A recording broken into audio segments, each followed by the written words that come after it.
Video में हम new topic कर रहे हैं विच इज़ अग्लूटिनेशन ऑफ माइक्रोबायोलॉजी। तो अग्लूटिनेशन का सबसे पहले मतलब क्या होता है, ये छोटी सी इंट्रोडक्शन देखो। अग्लूटिनेशन क्या होती है, जब एंटीजन एंटीबॉडी रिएक्शन होती है ना, जैसे ये देखो यहाँ पर anti for example this is RBC. RBC के सरफेस के ऊपर एंटीजन प्रेजेंट होंगे, maybe these are A B antigens और maybe R H antigens. तो जब ये antigens they are exposed to antibodies, then antigen antibody reaction occurs leading to agglutination. Agglutination का क्या मतलब होता है, क्लम्पिंग। क्लम्प बन जाएगा एक टाइप को, अगर सिंपल वर्ड में बोलो तो क्लॉट लाइक फॉर्मेशन। तो क्लम्प बन जाएगा। एंटीजन एंटीबॉडी रिएक्शन होने के बाद जब क्लम्पिंग हो जाती है, that term is known as अग्लूटिनेशन।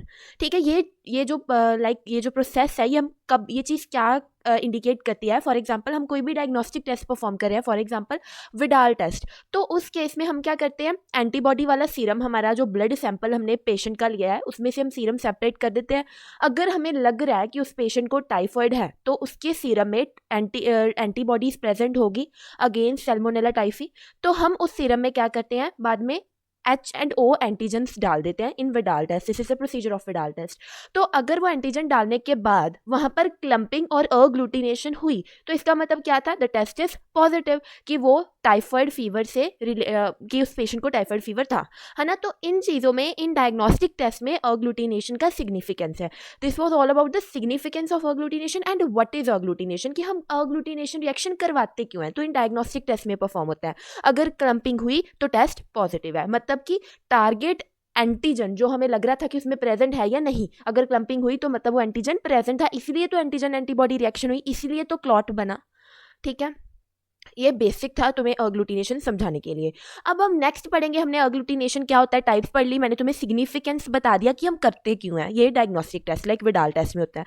अब हम पढ़ेंगे टाइप्स ऑफ अग्लूटिनेशन। तो याद रखना, 2 टाइप्स ऑफ अग्लूटिनेशन होता है, डायरेक्ट अग्लूटिनेशन एंड इनडायरेक्ट अग्लूटिनेशन।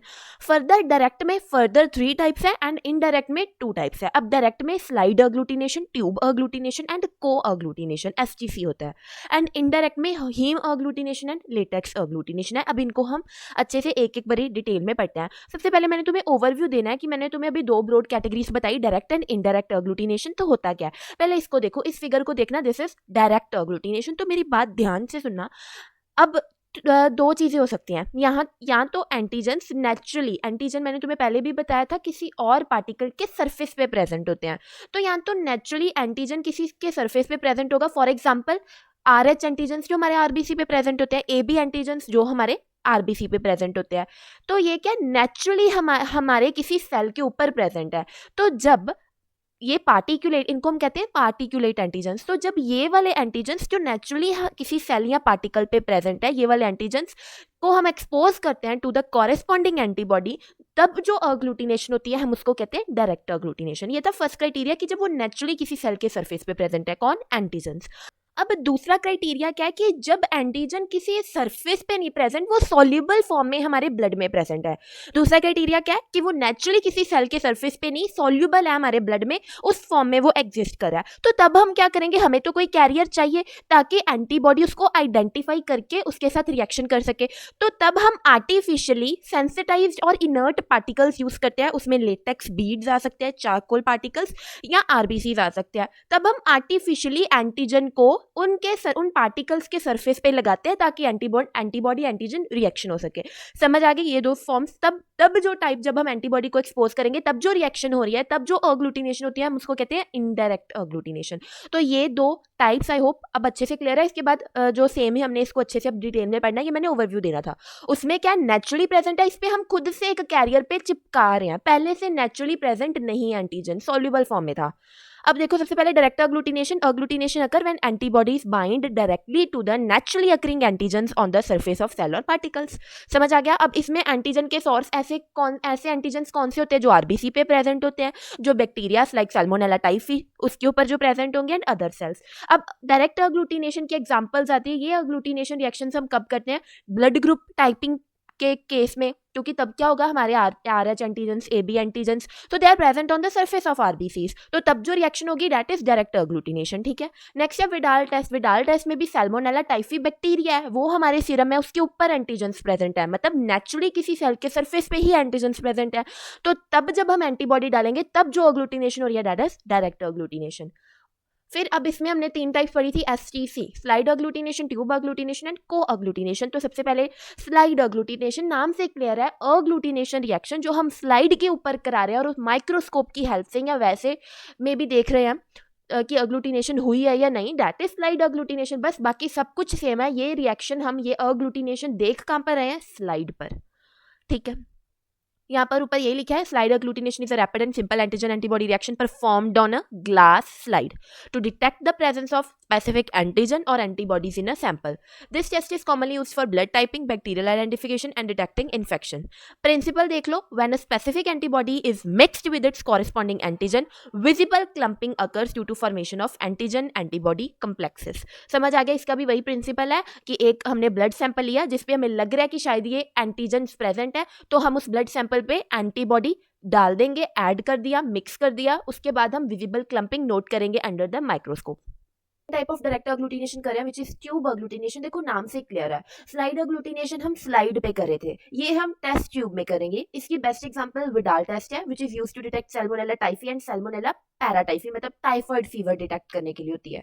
और इसकी बहुत इंपॉर्टेंट बात क्या है कि जो ट्यूब अग्लूटिनेशन है ना, this is more sensitive and quantitative than slide agglutination. अब इस बात को समझो, देखो जो स्लाइड अग्लूटिनेशन थी वो हम बस ये पता कराने के लिए था कि टेस्ट पॉजिटिव है या टेस्ट नेगेटिव है, अगर अग्लूटिनेशन दिख रही है मतलब पॉजिटिव, अगर नहीं दिख रही तो नेगेटिव। पर ट्यूब अग्लूटिनेशन में क्या होता है, ये तो हम पता कर ही रहे हैं, बट साइड बाय साइड हम ये भी पता कर रहे हैं कि स्ट्रेंथ ऑफ डिसीज कितनी है, मेजरमेंट ऑफ एंटीबॉडीज के कितने अमाउंट ऑफ एंटीबॉडीज बने हैं, उस हिसाब से हमें पता चल जाएगा कि डिसीज किस स्टेज पे है, कितनी ज्यादा, मतलब कितनी वो स्ट्रेंथ ऑफ डिसीज कितनी है, हमें वो भी ट्यूब अग्लूटिनेशन से पता चल जाता है। कैसे, जैसे फॉर एग्जाम्पल विडाल टेस्ट है, उसमें हम क्या करते हैं, मास्टर डिल्यूशंस बनाते हैं, है ना, जैसे ये है मास्टर डिल्यूशंस बना रहे हैं, देखो जितने पीछे, क्योंकि यहाँ पर जाते जाते बहुत ज्यादा डाइल्यूटेड हो गया है ना ये वाले सॉल्यूशंस, तो अगर यहाँ पर हमें अग्लूटिनेशन दिख रही है मतलब कि डिसीज की स्ट्रेंथ बहुत ज्यादा है, पर अगर हमें पहले ही दिख गई तो मतलब इतनी ज्यादा डिसीज नहीं है, मतलब उस लेवल पे डिसीज अभी नहीं पहुंची, तो हमें इससे क्या पता चला, स्ट्रेंथ भी पता चल गई कि टाइफाइड फीवर ने इतना इम्पैक्ट किया है या ठीक ठीक ही किया। आ गई समझ? तो प्रिंसिपल क्या इसका मेन यही है, the degree of clumping help determine the antibody titre which indicates the strength of immune response. Best example is typhoid, paratyphoid and typhus fever. ये समझ आ गया ट्यूब अग्लूटिनेशन के बारे में। फिर है को अग्लूटिनेशन, ये उन दोनों से ही डिफरेंट है, उसमें हम क्या कर रहे थे, बाहर से एंटीजन डाल रहे थे, ठीक है, और पता एंटीजन एंटीबॉडी रिएक्शन होती थी, जो एंटीबॉडी हमारे सीरम में ऑलरेडी उसके अगेंस्ट प्रेजेंट ही थी, बाहर से हमने एंटीजन खुद डाला, फिर एंटीजन एंटीबॉडी रिएक्शन होती थी जिसके कारण अग्लूटिनेशन हो रही थी। बट को अग्लूटिनेशन डिफरेंट कैसे है, क्योंकि यहाँ पर हम सीरम में एंटीजन डिटेक्ट कर रहे हैं बाहर से एंटीबॉडी डालकर। आगे समझ, वहां पर हम एंटीबॉडी डिटेक्ट करते थे बाहर से एंटीजन डालकर, यहाँ पर हम क्या कर रहे हैं, एंटीजन को सीरम में डिटेक्ट कर रहे हैं बाहर से एंटीबॉडी डालकर। अब वो कैसे, यहाँ पर हम एक कैरियर का यूज कर रहे हैं, कैरियर कौन सा, एक bacteria that is staphylococcus Orius, उस कैरियर को हम कोट कर देंगे विद स्पेसिफिक एंटीबॉडी, फिर उस कैरियर को हम ऐड कर देंगे सीरम कंटेनिंग एंटीजन, तो क्या होगा, एंटीजन एंटीबॉडी रिएक्शन होगी, अग्लूटिनेशन होगी, मतलब कि टेस्ट पॉजिटिव है। बेसिकली जो को अग्लूटिनेशन है वो वायरल एंड बैक्टीरियल इन्फेक्शंस को डिटेक्ट करने के लिए होता है। ठीक है, यहाँ पर हमने डायरेक्ट अग्लूटिनेशन कर लिया, डायरेक्ट अग्लूटिनेशन का को अग्लूटिनेशन पढ़ लिया। प्रिंसिपल देखो, these antibody coated staphylococcus aureus particles, they will act as a carriers and when they mix with the sample containing specific antigen, visible clumping would be there। समझ आ गया? तो फिर उस हिसाब से हम बोल देंगे टेस्ट इज पॉजिटिव। तो नेक्स्ट हम पढ़ते हैं इनडायरेक्ट और पैसिव अग्लूटिनेशन। तो इसमें मैंने अभी बताया इनडायरेक्ट में क्या होगा या पैसिव अग्लूटिनेशन में क्या होगा, naturally occurring antigens on the surface of cell और बैक्टीरिया नहीं होंगे, इसमें हमारे पास सॉल्यूबल एंटीजन्स होंगे जिसको हम आर्टिफिशियली इनर्ट और सेंसिटाइज्ड पार्टिकल्स पे बाइंड करवाएंगे, जैसे ये वाले हैं। इन पार्टिकल्स पे हमने इन सॉल्यूबल एंटीजन्स को आर्टिफिशियली बाइंड कराया, ये नेचुरली किसी पार्टिकुलेट पे प्रेजेंट नहीं थे, उसके बाद हम एंटीजन एंटीबॉडी रिएक्शन करवाकर ये कम्प्लेक्स बना रहे हैं। तो इसमें जो इनर्ट पार्टिकल्स हम यूज करते हैं उनके एग्जांपल क्या है, लेटेक्स पार्टिकल्स, हम आरबीसीज यूज कर सकते हैं, और चारकोल पार्टिकल्स। अब इसमें मैंने तुम्हें बताया था कि haem agglutination and latex agglutination आते हैं, बट इसके अलावा हम तीसरा पढ़ेंगे that is very important which is Coombs test. पहले हम हीम अग्लूटिनेशन देखते हैं। तो ये नाम से क्लियर है, सिंपल वही है जो बेसिक हमने ओवरव्यू लिया है, बस यहाँ पर हम इनर्ट पार्टिकल कौन सा यूज कर रहे हैं, आरबीसी। बस हम यहाँ पर आरबीसीज यूज कर रहे हैं, आरबीसी के ऊपर एंटीजेंस प्रेजेंट होंगे, उन एंटीजेंस पे एंटीबॉडी बाइंड करेगी, एंटीजन एंटीबॉडी कम्प्लेक्स बनेगा, एक क्लम्प फॉर्मेशन होगी जिसको हम कहेंगे haem agglutination. Rest all is same, only the difference is यहाँ पर हम आरबीसी यूज कर रहे हैं एज एन इनर्ट पार्टिकल और कैरियर पार्टिकल। फिर आता है लेटेक्स अग्लूटिनेशन, यहाँ पर भी सब कुछ हर एक स्टेप सेम है, बस यहाँ पर हम कैरियर पार्टिकल यूज कर रहे हैं, एक लेटेक्स बीड। उस लेटेक्स बीड के सरफेस के ऊपर हम एंटीजन को कोट कर देंगे, उस एंटीजन पे एंटीबॉडी बाइंड करेगी, एंटीजन एंटीबॉडी कम्प्लेक्स बनेगा leading to agglutination. But this type of agglutination is known as latex agglutination as latex beads are used. फिर थर्ड आती है very important which is antiglobulin test और also known as Coombs test. It is further of two types, direct Coombs test and indirect Coombs test. तो सबसे पहले हम एक overview लेते हैं व्हाट इज एंटीग्लोबुलिन टेस्ट। तो इसमें हमने क्या करना है ये ध्यान से समझना, एंटीग्लोबुलिन टेस्ट में हम डिटेक्ट करते हैं कि आरबीसी पे जो एंटीजेंस प्रेजेंट होते हैं, आरएच एंटीजेंस, एबी एंटीजेंस, उन एंटीजेंस पे कोई एंटीबॉडी तो नहीं बाइंड की हुई। समझ आया क्या चीज यहाँ पर, इस टेस्ट से हम क्या चीज डिटेक्ट करते हैं कि आरबीसी पे कोई एंटीबॉडी तो नहीं बाइंड की हुई, क्योंकि नॉर्मली एंटीबॉडीज बाइंड नहीं होती आरबीसी पे। अगर ऐसा है तो इसका मतलब क्या है कि ब्लड ट्रांसफ्यूजन में कोई गड़बड़ हुई है, कि हमने एक पर्सन को गलत ब्लड डोनेट कर दिया। यहाँ दूसरा इसका रीजन क्या हो सकता है कि उसको हीमोलिटिक डिसीज है। यहाँ पर एक एग्जाम्पल है, there is haemolytic disease of the newborn HDN. तो ये 2-3 कारण हो सकते हैं अगर आरबीसी के सरफेस पे कोई एंटीबॉडी बाइंड की हुई है, क्योंकि नॉर्मली ऐसा नहीं होता। इस चीज को डिटेक्ट करने के लिए हम antiglobulin test also known as Coombs test करते हैं। So this is a basic overview. अब हम सबसे पहले इसकी टाइप पढ़ते हैं डायरेक्ट कूम्स टेस्ट। तो मैंने अभी बताया अब देखो डायरेक्ट कूम्स टेस्ट में क्या है कि एंटीबॉडी जो होगी, जो आरबीसी का सरफेस उस पर एंटीजन है, तो एंटीबॉडी उसके सरफेस के ऊपर अटैच्ड होगी और हम उस एंटीबॉडी को डिटेक्ट कर लेंगे जो सरफेस के ऊपर अटैच्ड है। मार्क माय वर्ड्स, मैं क्या कह रही हूँ, डायरेक्ट कूम टेस्ट में जो एंटीबॉडी सरफेस के ऊपर बाइंडेड है हम उसको डिटेक्ट करते हैं। In direct Coombs test it is a laboratory test which is used to detect antibodies which are attached to the surface of the RBCs. तो यहाँ पर हम हीमोलाइसिस, कोई ऑटो इम्यून डिसऑर्डर, उन चीज़ों को डिटेक्ट करते हैं कि आरबीसीज हीमोलिटिक डिसीज तो नहीं है, पर पर्सन को यहाँ पर आरबीसीज डिस्ट्रक्ट हो रहा है, क्योंकि हमारा इम्यून रिस्पॉन्स ही, हमारा इम्यून सिस्टम खुद से एंटीबॉडीज रिलीज कर रहा है हमारे आरबीसीज के अगेंस्ट। तो इस चीज को डिटेक्ट करने के लिए डायरेक्ट कूम्स टेस्ट करते हैं। इसका प्रिंसिपल देखो, normally RBCs do not agglutinate on their own, नहीं करेंगे क्योंकि वहां पर एंटीबॉडी मैंने अभी बताया प्रेजेंट ही नहीं होती। बट कुछ कंडीशंस में लाइक हीमोलिटिक डिसीज के केस में IgG antibodies they bind to the patient's RBCs. तो तब हम क्या करते हैं, इन केसेस में जब हमने डायग्नोस करना होता है तो हम कूम्स टेस्ट करते हैं, जिसमें हम कूम्स रीएजेंट यूज करते हैं which is also known as anti human globulin.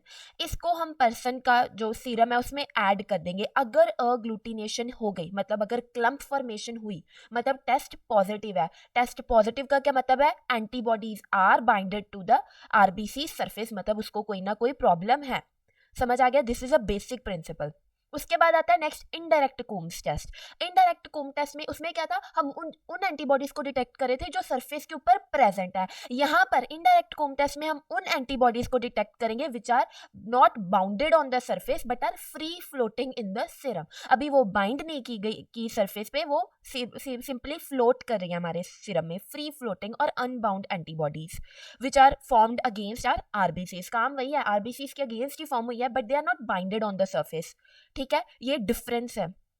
And वो डायरेक्ट कूम टेस्ट हम हिमोलिटिक डिसीज को डायग्नोस करने में कर रहे थे, बट ये वाला ब्लड ट्रांसफ्यूजन कंपैटिबिलिटी को चेक करने में, कि हम सही उस पर्सन को उसके ब्लड ग्रुप वाला ही ब्लड ट्रांसफ्यूज करा रहे हैं ना, गलत तो नहीं कर रहे, इसको हम चेक कर लेते हैं। इसके प्रिंसिपल में समझो, तो patient serum is tested for free antibodies against RBCs. तो हम देख डोनर के आरबीसी या डोनर का ब्लड लेंगे, उसमें हम क्या करेंगे, पेशेंट के सीरम में डोनर का आरबीसीज ऐड कर देंगे। तो इसको ऐसे समझो, मान लो जो पेशेंट है उसका ब्लड ग्रुप कौन सा है, ए, ठीक है, और जो डोनर है गलती से मैं ब्लड ग्रुप बी उसको चढ़ा रही हूँ, तो पेशेंट के सीरम में एंटी बी एंटीबॉडीज स्टार्ट हो जाएंगी बननी।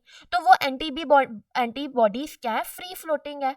तो जब एंटीजन एंटीबॉडी बाइंड की है तो कम्प्लेक्स बना, अग्लूटिनेशन होगी। तो इससे हमें पता चल गया कि यहाँ पर एंटीजन एंटीबॉडी कम्प्लेक्स बना है, मतलब एंटीबॉडीज प्रोड्यूस हुई है, मतलब कि मैं गलत ब्लड चढ़ा रही हूँ। तो ऐसे ब्लड ट्रांसफ्यूजन में इनकम्पैटिबिलिटी को प्रिवेंट करने के लिए हम इनडायरेक्ट कूम्स टेस्ट परफॉर्म कर लेते हैं। I hope this is clear.